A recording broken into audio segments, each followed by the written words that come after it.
এই ভিডিওটির একটি ভিডিও আগের ভিডিওতে আমি বলেছিলাম যে এই উদয়নারায়ণপুর কলেজকে নিয়ে আমাদের কলেজের স্টুডেন্টদের ব্যাড এক্সপিরিয়েন্স অনেক রয়েছে। থার্ড এক্সামের দিন আমাদের সাথেও এই ব্যাড এক্সপিরিয়েন্সটা হলো। হাই ফ্রেন্ডস, আমি রানা। আমার আবার একটি নতুন ভিডিওতে আপনাদেরকে জানাই স্বাগতম। দুপুর 12টা নাগাদ বাড়ি থেকে বেরিয়ে পড়েছিলাম আমতায় কিছু কাজ মেটানোর জন্য। এছাড়াও আমার আজকে এক্সাম ছিল। সর্বপ্রথম আমি চলে গেছিলাম কিছু দরকারি ফাইল জেরক্স করবার জন্য। জেরক্স করবার পর বাইকে তেল কম থাকার কারণে পৌঁছে গেছিলাম পেট্রোল পাম্পে তেল ভরার উদ্দেশ্যে। বাইকে তেল ভরা সম্পূর্ণ হয়ে যাওয়ার পর পৌঁছে গেলাম কাকুর বাড়ি। কিছুক্ষণ ওয়েট করার পর কাকু আসলো এবং কাজগুলো বুঝে নিল। আমতায় থাকা সমস্ত ধরনের কাজ মেটানোর পর আমার মূল গন্তব্য আমার এক্সাম সেন্টার উদয়নারায়ণপুর কলেজের উদ্দেশ্যে রওনা দিলাম। পৌঁছে গেলাম উদয়নারায়ণপুর কলেজ। উদয়নারায়ণপুর কলেজের সিকিউরিটি গার্ড এত বাজে ব্যবহার করলো আমাদের ছেলেদের সাথে যে ধারণা করার বাইরে। আমরা প্রথম দুদিন যেহেতু কলেজের ভিতরেই বাইক রেখেছিলাম, তাই জন্য আমরা না জানার কারণে আমরা প্রথম দিনের মতনই বাইক নিয়ে কলেজের ভেতর প্রবেশ করেছিলাম। উনি আমাদের ভালোভাবে বেরিয়ে যাওয়ার কথা বলা তো দূরের কথা, উনি আমাদের সাথে এমন ব্যবহার করছেন যেন আমাদের সাথে উনি ফাইট করবেন।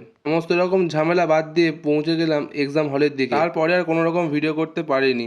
বেরিয়ে পড়লাম বাড়ি যাওয়ার উদ্দেশ্যে। সবাই ভালো থাকবেন, সুস্থ থাকবেন। আবার দেখা হচ্ছে পরবর্তী ভিডিওতে।